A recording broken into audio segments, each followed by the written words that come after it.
Hey guys, Corey here, the art archaeologist, and welcome to this scrap paper matchbook notepads video. That is a mouthful.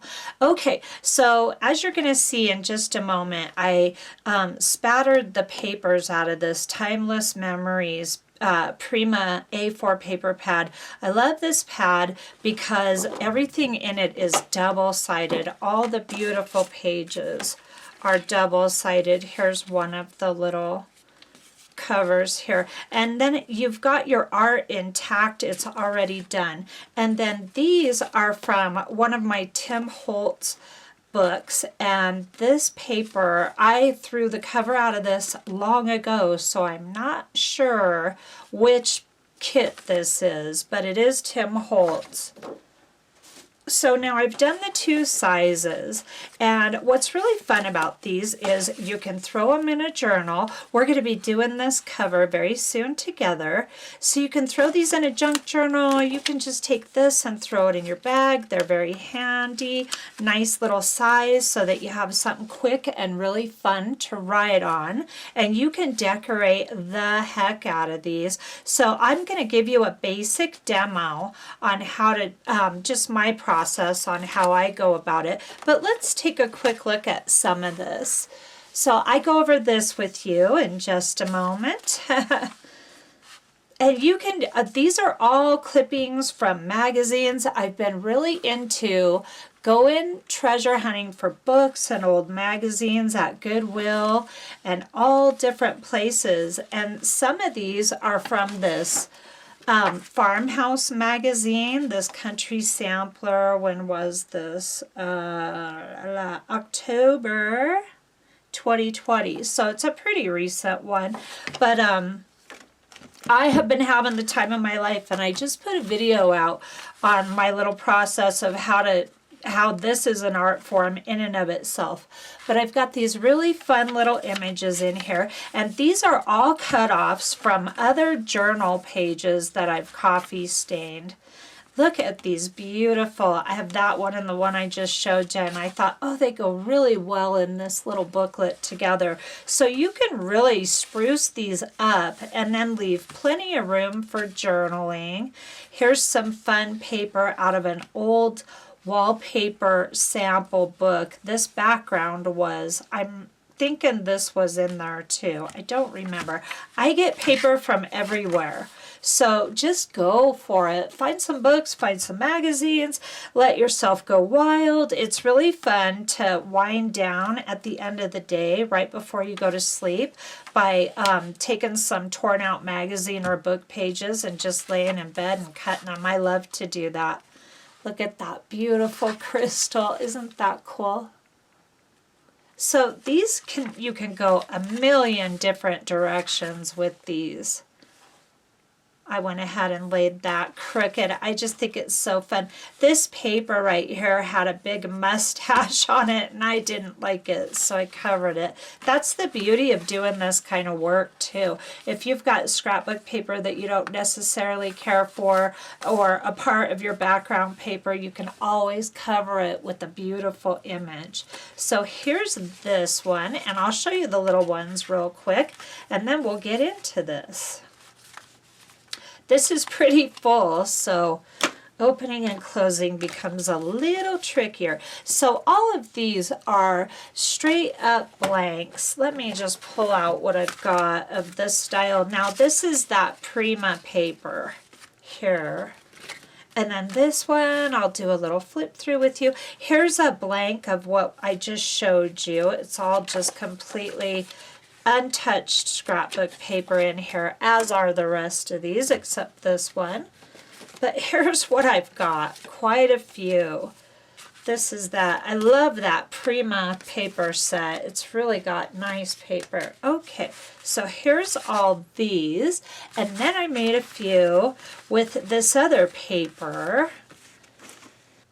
Okay, and these covers right here are from this Royal Menagerie Prima kit, and this is a really beautiful kit too, and it's all double-sided. This is the one I used, and then it has get in frame here. It has this beautiful strand of butterflies and flowers. I just love that. So really pretty, very kind of bright, like pastel on steroids is how I would describe this paper. Okay, so that's that, and these are the covers, and of course these are all off the same sheet, so the inside covers are the same, and then these are all blanks too, with really fun, I did cool papers in here, and then a lot of these ones have warm. I'll just show you one. But oh my goodness, you can get themed with these. You can go really nuts with this stuff. I do, as you can see. Here's this beautiful paper, and this ended up in some of my big fabric covered journals a long time ago. That's kind of a funny story. I made these journal covers and they came out beautiful, but they were really big, and I ended up having a coffee stain like a ton of 12 by 12 scrapbook paper, but it worked out great because I got all these cutouts from it. So you can just come up with the funnest paper. Okay, so you guys probably saw that video I just did of trimming images, and these are all out of that Farmer's magazine here, this farmhouse, and I love these magazines for country chic. I love this style. I love a lot of styles, but I really love this style. Look at this, and I got so many really beautiful images out of these magazines. I have been addicted to laying in bed at night and cutting out images from magazines.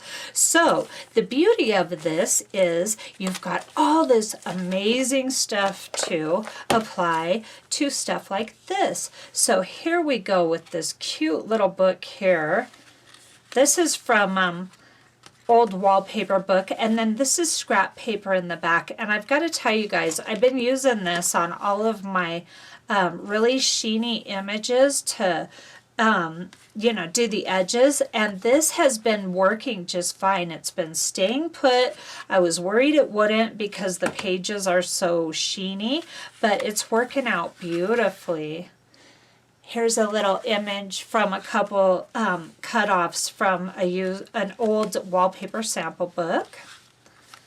And then a little magazine image.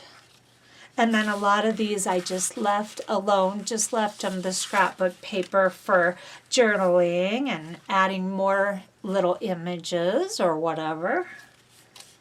Isn't that beautiful? It's just fun to have something like this to flip through. Look at this sweet little kitten. You can find the most amazing images, any topic that you can think of. Look at that. I'm really into home decor, and I love that country, rusty, grungy style. And then some pages are just stamped. How cute that teacup is. So you can just really go wild. And then if you have a lot of little images like I do here in this book, this is what you can do with them. So I cut big images, little images, and I'm going to be doing a lot of stuff with them coming up. Okay, and we're getting to the end here. Isn't that cute? This is a wallpaper sample book, and then this is Country Magazine. Little music paper, scrapbook paper, and then just a fun image at the very back. So let's go ahead and get into the demo.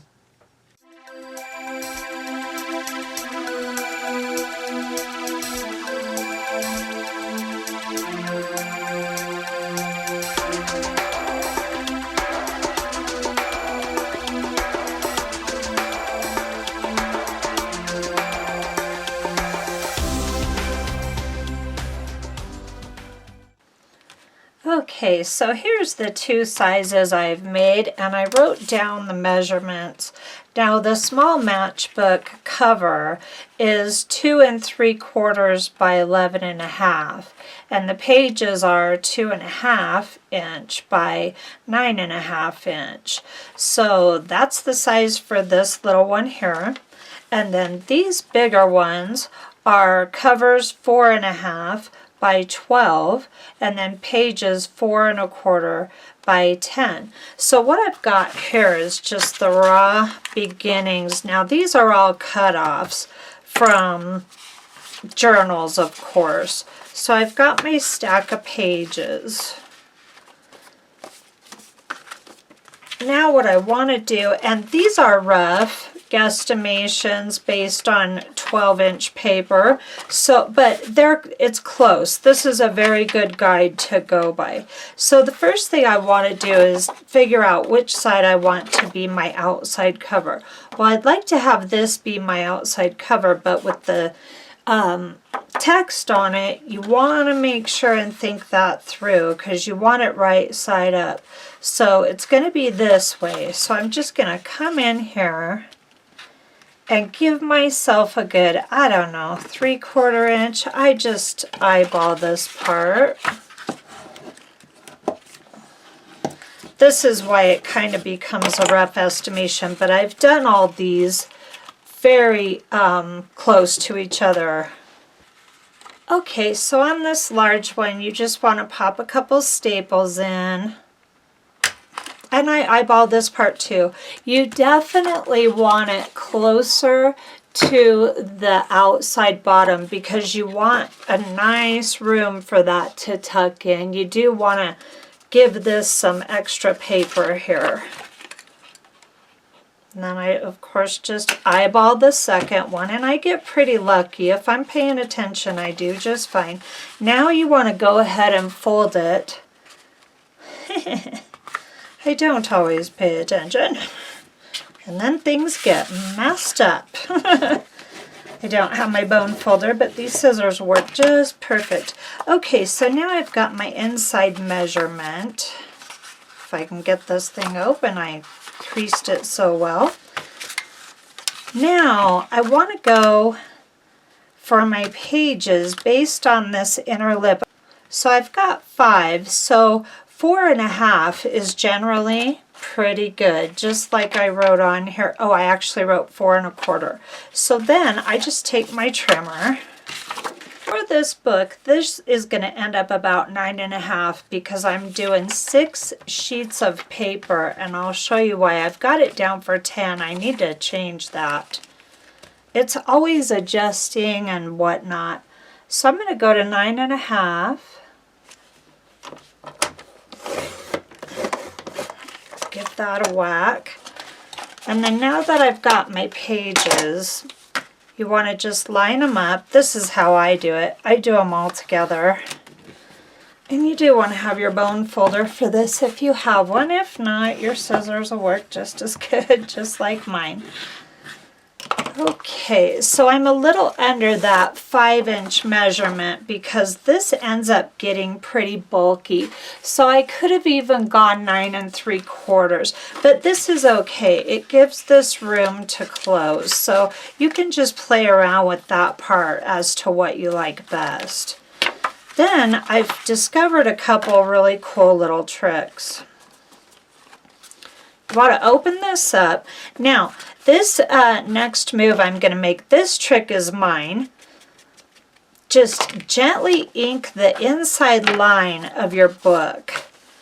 And then I did the next segment with a different book, but it's the same thing through and through. So then you just want to line this up, and I like that little trick with the ink because I sewed the first one and I couldn't see the darn fold, you know? So this makes it perfect.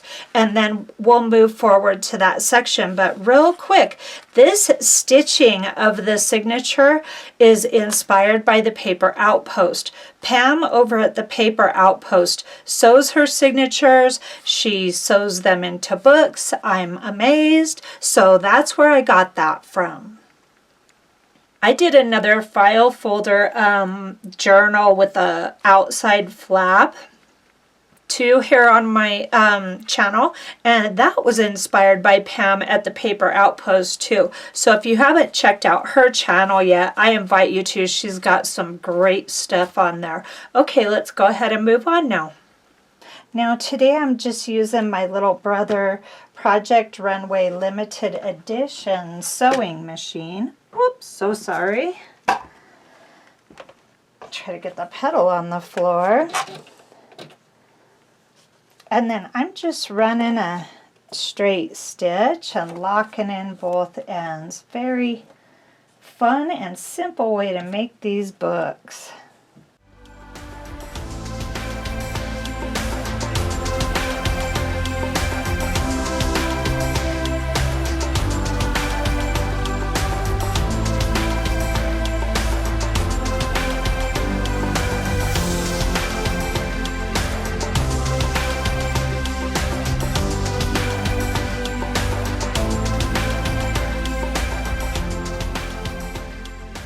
I like to go ahead and ink all my edges once the stitching is done, and I've just been putting these inside and not doing the inner edge. You can.